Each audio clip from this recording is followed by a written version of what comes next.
What's up mga buddy? Kumusta kayo? Kumusta? Ah, Ngayon lang ulit tayo nakapag-vlog kasi medyo naging busy tayo itong mga nakaraang buwan. So yun, nakita ko lang naman sa comment section dito sa aking YouTube channel na may mga question na tingin ko kailangan kong sagutin tungkol yun sa CV o resume. At meron din ako nakita na tungkol sa visa. So unahin natin yung CV. Yung CV ko kasi para sa paniniwalaan ko na yun yung pinaka-importanting dapat maging maayos. Dahil yun dun unang babase ang ating mga employer para mataas ang chance na ma-select ka. So yung CV na yun, ito, papakita ko. So ito mga buddy, ito yung CV ko. Makikita nyo. Ayan mga buddy. Kung makikita nyo, ang pagkaka-format niya yan, syempre una yung pangalan, then nilagyan ko ng parang skill or anong trabaho ko or ano yung ina-applyan ko. So carpenter ka, syempre carpenter yan. Tapos lalagay mo yung address, contact details tulad ng cellphone number sa Pinas at email address. Tapos next mga buddy, nilagyan ko lang siya ng konting parang sentence dito na to work in a company where I can use the skill and experience as a carpenter in the last 7 years. Then, lagyan mo siya ng skill and qualification. Yung skill and qualification na yan, mahalaga yan mga buddy. Ito. Tapos, syempre, yan ang mga technique. Kung makikita mo dun sa post or sa example sa agency na namawak sa amin, kung saan ko nakita yung post ng carpentry sa Australia, ay yung Peloton work ready. Nakita ko kung ano yung mga hinahire nila. So, kailangan ng at least 5 years experience. Siyempre, lalagay natin na mahigit o 5 years tayo. Kung ano pa yung mga nandun. Sunod, yung experience ng nilagay ko at yung company na pinasukan ko. At pinakamahalaga sa lahat ay ang job description. Yung job description, napaka-importante yan mga buddy. Ito yung resume na pinaniniwalaan kong mataas ang chance na ma-hire ka sa ganitong format. Hindi ko na siya lalagyan ng picture, hindi naman siya kailangan. Sunod, syempre yung job description, kung ano yung ginagawa mo bilang isang carpentry o carpenter dun sa duty mo, trabaho mo, ayan, gaya nyan. Responsible for working independently and completing job for minimal supervision. Measure income materials for new construction job according to the blueprint. So yung mga ganyan body, ito, hinabol ko na lang to.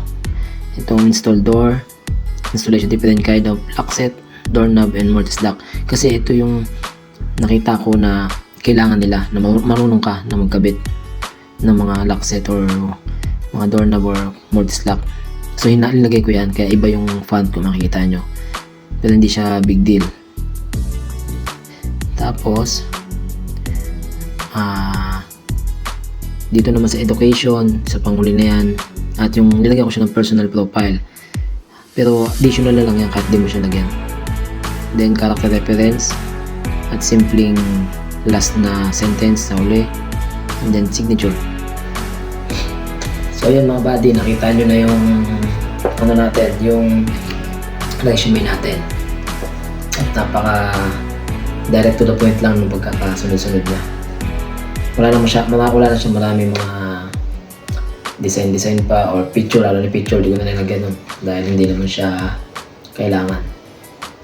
So, resume kasi, ang pinaka-importante dyan sa resume ay sa una pa lang, makikita nila yung skill and qualification mo. Doon pa lang, makikita nila kung qualified ka. Sa first 5 seconds na pagbabasa na ng resume, dapat ito ikaw na kagad yung hinahanap nila. Dun pa, kasi hindi ka pa nila kilala. So, no discrimination kasi dito. Hindi, wala silang pakialam sa itsura mo. Mataba ka man, payat ka man, maganda, ano, as long na physical ka, physically fit. At qualified ka dun sa posisyon. Siyempre, yung experience, napakalaga. Kaya, tinitingnan nila dun sa job description kung ano yung ginagawa mo dun sa existing o previous na company mo. Kaya, sa paggagawa ng CV, para sa akin, nakaka 3 points na yung CV na yan na talagang effective. Yung resume ko na yan na napakasimple. Pero makikita mo kagad doon na qualified kagad. May 7 years experience kagad na nilagay ko doon sa unang sentence na yun bago yung skill and qualification. Then yung skill and qualification, bakit ka karapat dapat na ihal? Doon ko na nilagay. Bakit ako ang kailangan nyo? Kasi meron akong experience sa ganito at knowledgeable sa trabaho na applyan ko. At yung mga kakayahanan na kailangan para makatulong, makaambag dun sa company nila. Ito yun. Ito yung AKT na kumpanya namin. So, ganyan din yung ginamit hindi yung tinuro ko sa kapatid ko na gawin niya. Pero, hindi ko naman sinasabi na 100%. Yan na yung resume niya. Siyempre, pwede yung pagkakasunod-sunod lang, align. Yung align ng resume. Kumbaga, yun ang ibig kong sabihin. Mas simple, mas madaling gawin. At saka yun naman yung totoo. Lahat ng nakatotohanan nandun sa resume niya. Kaya, sana makatulong tong tip o advice dun sa tanong, baka sakali. Tapos kung saan ka naman mag-a-apply, maraming agency sa Pilipinas na pwede pag-applyan. Syempre, nandiyan na yan yung agency ko na ito, Peloton. Subukan nyo dyan, magpasa kayo ng resume. Tapos maraming mga hiring. So, ang sunod niya mga buddy, pag nagawa mo ng resume, siyempre, dapat meron ka ng passport. Dapat may passport ka na. Tapos, halos kompleto ka na sa requirements. Kasi, ang unang gagawin mo, mag-a-apply ka sa agency. Agency talaga mga buddy. Huwag kang mag-a-apply ng direct kagad. Although may nakakalusot naman, may mga nakakadating naman dito na direct hire, pero para sa akin mas mabilis or mas maganda agency. Kasi kung 10 agency na applyan mo at ginamit mo, qualified ka talaga, may experience ka, maayos yung resume mo, talagang mas mataas ang chance mo ma-hire ka kagad, masiselect ka. At then usong-uso din ang trade test. So doon pa lang sa resume, pag maayos ang resume mo, pagdating ng trade test, ikaw na kaagad yung tinitingnan ng employer. Kasi qualified ka eh. Maayos yung resume mo, maganda yung pagkakagawa mo ng resume, maayos. Tapos qualified ka pa. Tapos magaling ka pa pagdating sa trade test. So isa ka sa masiselect. Kung 10 kayo ng trade test, kung 3 lang kinukuha, baka pangatlo ka, pangalawa ka. Or number 1 ka. Kaya yung mga tip ko na yun, mga buddy, parang madali lang siyang tingnan. Pero sa reality, nahihirapan tayo. Kasi, puro tayo reklamo. Kasi wala pa akong ganito, kasi wala pa akong ganyan, kasi walang ganito. Unahin mo ang resume. Ulitin ko unahin mo ang resume. Pag sa tingin mo qualified ka, magpasa ng mga resume sa mga agency dyan sa Pinas. Napakarami niyan. Kung itong Australia ang tinatarget mo, magpasa ka kahit 100 resume yan. As long na maayos ang resume mo, as long na qualified ka, makaka-receive ka ng tawag, at then trade test na yun. At sunod-sunod din mga panibagos. Huwag mo muna isipin kung anong visa gagamitin mo, anong magiging trabaho mo dito, anong magiging buhay mo dito. Ngayon, nakikita nyo naman kung anong trabaho ko, kung anong mga pinapakita ko sa video. Although kulang pa yun, pero siguro naman marami na kayong natutunan doon. Pero ito mga sabihin ko sa inyo mga buddy, napakalaking tulong ng Australia sa buhay ko, na hindi naman sa ngayon maaga pa para sabihin kung binago ng Australia ang buhay ko. Masyado pa maaga dahil 6 months or 7 months pa lang ako. May mga sinasolve pa ako mga problema, personal na problema ko, na pinaniniwalaan ko na itong pagpunta ko rito ang nag-solve ng mga problema na yun. At ito pa mga buddy, ang tungkol naman mapunta na tayo sa visa. Ang visa mga buddy, tatapos na ang visa namin na visa 400. So nasa bridging visa na kami ngayon. Ang bridging visa namin mga buddy